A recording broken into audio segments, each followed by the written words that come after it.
अगर हमने देश की जनता को ना जगाया, ये हमारा फॉल्ट होगा, और इस सरकार को उखाड़कर सड़क पे ना खड़ा किया, तो दोस्तों आने वाला समय बड़ा गंभीर है। हमारा संविधान खतरे में है।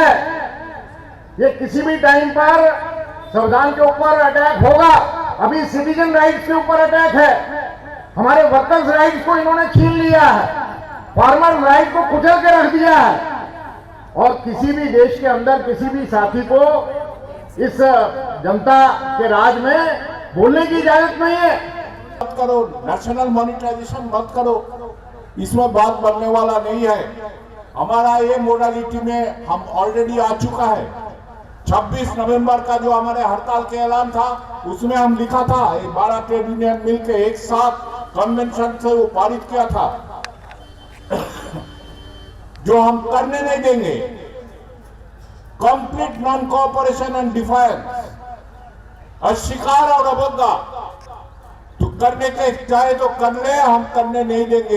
ये मोड में आ जाना है और ये संभव है करना, उठा के बेच नहीं सकता है।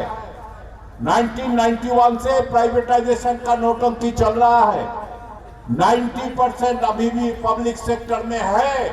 चाहे उधर के वर्कर लड़ा और रोक लिया, भगा दिया मंत्रियों को।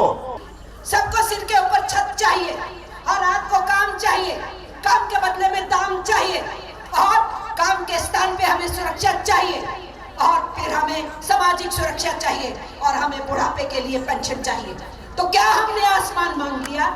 केंद्रीय श्रम संगठनों और क्षेत्रवार स्वतंत्र अखिल भारतीय फेडरेशनों और एसोसिएशनों के संयुक्त मंच ने दिल्ली के जंतर मंतर पर आयोजित श्रमिकों के राष्ट्रीय सम्मेलन में केंद्र सरकार पर मजदूर विरोधी, जन विरोधी, कॉरपोरेट समर्थक और राष्ट्र विरोधी होने का आरोप लगाया है। वक्ताओं ने कहा कि देश में हालात बद से बदतर होते जा रहे हैं। मौजूदा रोजगार और आजीविका अवसरों में अधिक गिरावट के कारण बेरोजगारी तेजी से बढ़ रही है, जिससे ग्रामीण और शहरी क्षेत्रों में न केवल मेहनतकश लोगों बल्कि पूरे युवा छात्र वर्ग के लिए भविष्यहीन निराशा की स्थिति पैदा हो गई है। वक्ताओं ने कहा था कि केंद्र सरकार के प्रत्येक नीतिगत अभियान और कार्यवाही का उद्देश्य केवल मुट्ठी भर घरेलू और विदेशी निजी कॉरपोरेटों को लाभ पहुंचाना है। सम्मेलन में 4 लेबर कोड को समाप्त करने, कृषि कानून और बिजली संशोधन विधेयक को निरस्त करने, किसी भी रूप से निजीकरण के खिलाफ और एनसीपी को समाप्त करने, आयकर भुगतान के दायरे से बाहर वाले परिवार को प्रति माह 7,500 रुपए की आय को खाद्य सहायता, मनरेगा के लिए आवंटित में वृद्धि और शहरी क्षेत्र में रोजगार गारंटी योजना का विस्तार, सभी अनौपचारिक क्षेत्र के कामगारों के लिए सामाजिक सुरक्षा, आंगनबाड़ी, आशा, मध्य भोजना और अन्य योजना, कार्यकर्ताओं के लिए वैधानिक न्यूनतम वेतन और सामाजिक सुरक्षा, महामारी के दौरान लोगों की सेवा करने वाले फ्रंटलाइन कार्यकर्ताओं के लिए उचित सुरक्षा और बीमा योजनाएं लाने, राष्ट्रीय अर्थव्यवस्था को पुनर्जीवित करने और सुधारने के लिए धन कर आदि के माध्यम से अमीरों पर कर लगाकर कृषि, शिक्षा, स्वास्थ्य और अन्य महत्वपूर्ण सार्वजनिक उपयोगिताओं में सार्वजनिक निवेश में वृद्धि करने की मांग की गई है।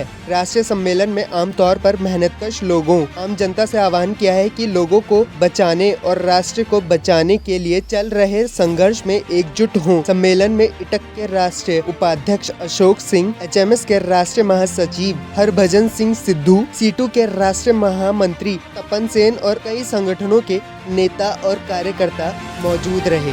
Bureau report, the news 15।